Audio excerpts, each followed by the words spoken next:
So you don't need whole life insurance. You don't Right. need index life insurance. You don't need, I think it's universal life insurance.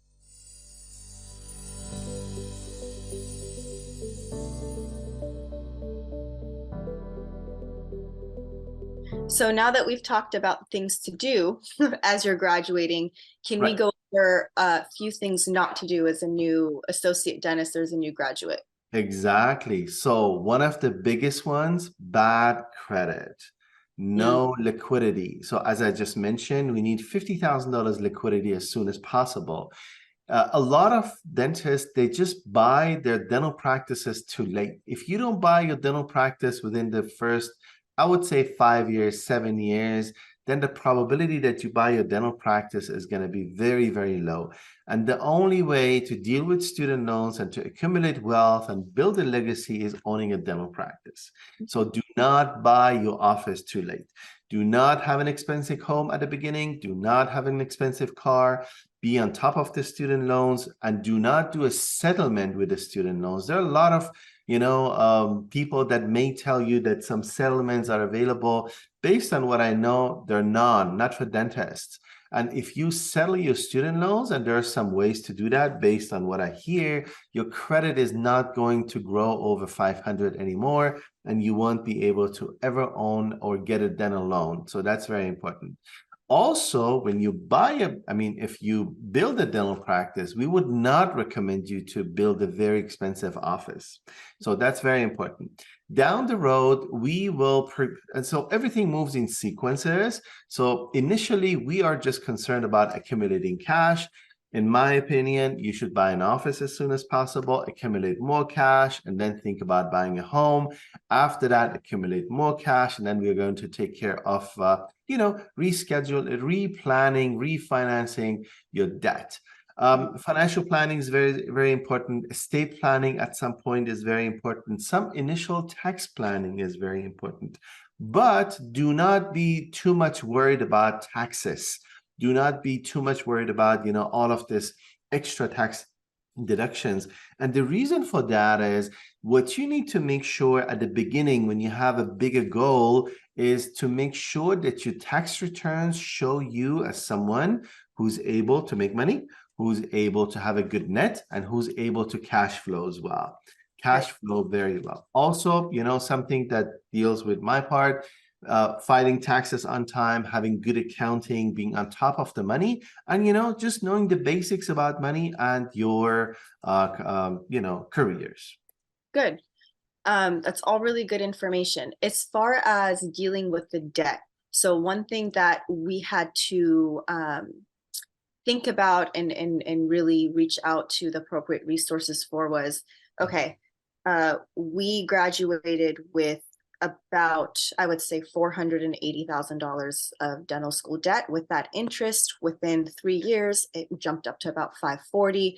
Now, we did what is the appropriate route and the recommendation of don't buy a home, purchase your practice, then buy a home. And we did do that, and it did work to our advantage. But I would like you to kind of speak about a lot of people wanting to keep their federal loans versus refinance at a lower rate. Right now, I know that does not make sense because the rates are really high. And now loans are actually out of deferment. They came out of deferment a little while ago. And so I have had people and clients kind of talk to me about, well, can you tell me what to do? Should I refinance? Should I not? And I'm like, well, I'm a realtor. I can't really give you that advice. So could you please provide some guidance on actually how to lower that debt to income ratio in order to move on to the next step of practice ownership? and Right. and and just on top of that, from my experiences, as you spoke on having liquidity, when you do have liquidity, and this might be circumstantial, but from our experience is when you have liquidity and a bank sees that you are actually cash flowing and you are producing really well, just based off of your tax returns, they actually don't ask you for a full down payment. They won't ask you, hey, Exactly. you have like $50,000, $100,000 of cash. Now let's use that to purchase your practice. They kind of just use that as collateral damage, as you know, if something does go wrong. So I want to kind of put the viewers' minds at ease. You have that liquidity, but if you really are a cash uh, flowing or cash producing professional, whether you're a dentist or physician or obstetrician or whatever it is, the bank will give you a loan based on that production, without actually having you use your liquidity. So then after Exactly. 2 years of having tax returns to prove like, hey, I'm a cash flowing professional, then you can think about using that liquidity potentially to either purchase your office, if your office is actually for sale instead of paying for a lease, a triple net lease, or you could use that to purchase a primary home or a secondary home or whatever. So Yeah. just little points. But I would like you to kind of touch upon, it's a lot of debt to manage and how you Yeah. would recommend people lowering that debt to income ratio. Exactly. So, and this is pretty much, first of all, one of the first steps to know your debt. Once you know your debt, especially the student debt, I would not recommend you initially to think about refinancing or consolidating, because when you are under government protection, this is pretty much a very, very good time for you to use the income-based repayment. And also, there is something new that I would recommend that everybody make some research, because student loans at the beginning, this is just something that is going to be there. Just be very careful with the timing of the refinance. But let's go back one step to the conversation that we have like a couple minutes ago.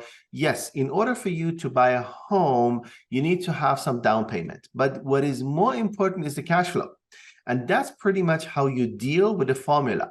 And the formula is, the better you cash flow, and this is something that you show on your tax returns.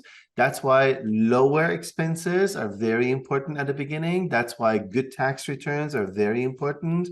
That's why we would just want to make sure that, we're not looking to do a lot of discretionary tax deductions. And if that formula works, pretty much you're able to buy a home. If that's your initial goal at this point. And some people, they just want to buy a home, and that's totally fine.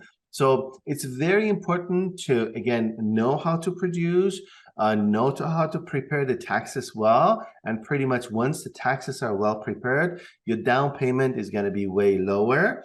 And also, because your cash flow is higher, and you can, manage higher loans if you need, or a loan for your home.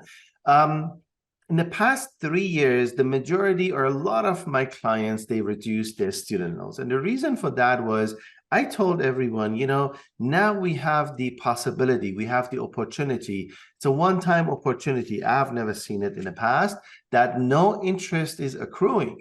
So this is right now, every penny that you pay goes towards your student loans. And for some of my clients, we did heavily, very aggressive planning. And what they did was they paid off a lot of their student loans. But Amazing feeling. Yeah. yes, and this is very good. And now student loans comes back, but the more aware you are of, again, and that's why we have this conversation, pretty much how everything works, the easier you would be able to deal with the formulas. Yes, right now the student loans, the rates are huge. So that's why, consolidating or refinancing doesn't make sense, but time comes. So that's why, it's not that you can always comprehensively are able to work on all of the areas. But at this point, I would say work on your cash flow, work on accumulating more cash, and also very important, keep the expenses low. Okay. That sounds great. Thank you for all Yeah. that information. Um, for this session, is there any other information that you'd like to add? Yeah, so I recommend always to have a very, very basic personal financial planning session. Also, there is one slide that I can show that may be useful. There are two books that I really love, and I think everybody should, be reading those books, because these are books that help you with, again, more knowledge, more skills. If I recommend everybody to read the first 100 pages of Financial Therapy. So you're going to know who you are, what type of a money person you are, and that's going to help you understand your attitude toward money. And if you want to be an investor, my recommendation, understand your emotions. Behavioral finance is a little bit more complicated. You know, in the past 4, 5, 6 years, we went through a lot of volatility, emotional, financial in our families because of COVID. A lot of people, started investing, and a lot of people lost money. That's why it's important, whatever you do, make sure that pretty much, you're informed, you don't go with your emotions, and financial decisions are based on a lot of conversation, a lot of resources, a lot of facts, and pretty much hopefully you guys make the right decisions. That sounds great. Thank you so much. Okay. Thank you. That was great speaking with you today. Yeah, likewise. Next session, we'll touch more on what it's like to be a dentist when you're 1099 on a W-2, LLC, S Corp, C Corp, K1. So I've already had a session with one of my preferred lenders on what it's like Yeah. as far as, financing those business structures. But as Okay. far as running a practice or, a dentist who is part of that type of business structure, what it would be like to run a practice that way, or if Right. you're Right. W-2 and you're not running a I'll be practice. very happy to share my views, and I think it's going to be very beneficial. Thank you so Okay. much. Thank you, Really Yasi. appreciate it. Have a great day. You too. Thank you. Bye. Bye. Bye.